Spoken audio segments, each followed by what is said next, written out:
பாரத பிரதமர் நரேந்திர மோடியின் பிறந்தநாளை முன்னிட்டு விநாயகர் கோவிலில் சிறப்பு பூஜை நடைபெற்றது. பாரத பிரதமர் நரேந்திர மோடியின் 75வது பிறந்தநாள் விழா நாடு முழுவதும் வெகு சிறப்பாக கொண்டாடப்பட்டது.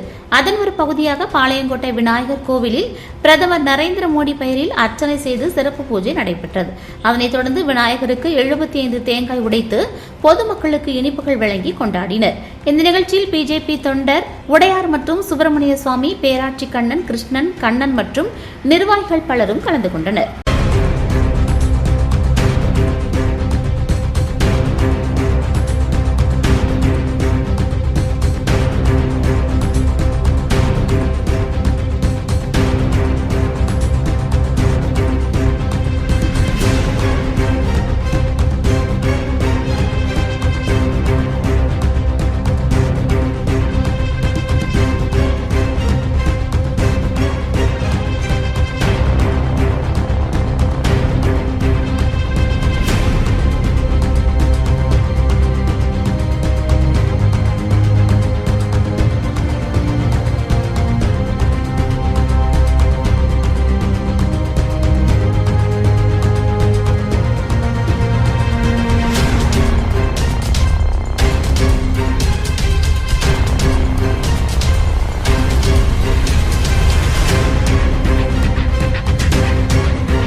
வணக்கம். ஜெய் ஸ்ரீராம்.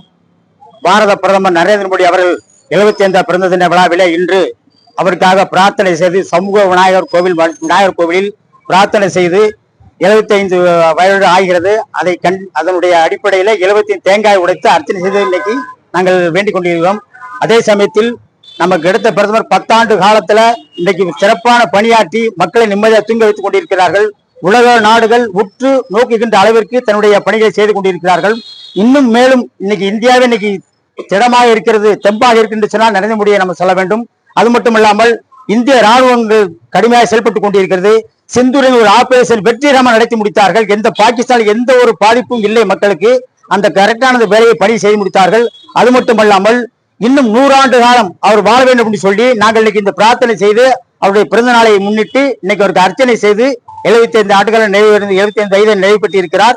100 ஆண்டுகள் வாழ வேண்டும் சொல்லி இன்னும் ஒரு 20 ஆண்டு காலம் அவர் இருந்து இந்த நாட்டை தூய்மையாக்க வேண்டும் என்று கேட்டுக்கொள்கிறோம். அதே சமயத்தில் தாமிரபரணி நதியை சுத்தமாக்கி மத்திய நதியோடு இணைக்க வேண்டும் இந்த கோரிக்கையை நாங்கள் வைத்திருக்கிறோம். மாண்புமிகு பாரத பிரதமர் நலமோடு நலம் பெற்று வாழ வேண்டும். அனைத்து மக்களுக்கும், அனைத்து சமுதாய மக்களுக்கும் சாதி பாகுபாடின்றி மத பாகுபாடி செயல்பட்டுக் கொண்டிருக்கிறார். அவரை அன்போடு வரவைத்து இந்த தெய்வங்கள் அவரை வழிநடத்த வேண்டும் நாங்கள் கேட்டுக்கொள்கிறோம்.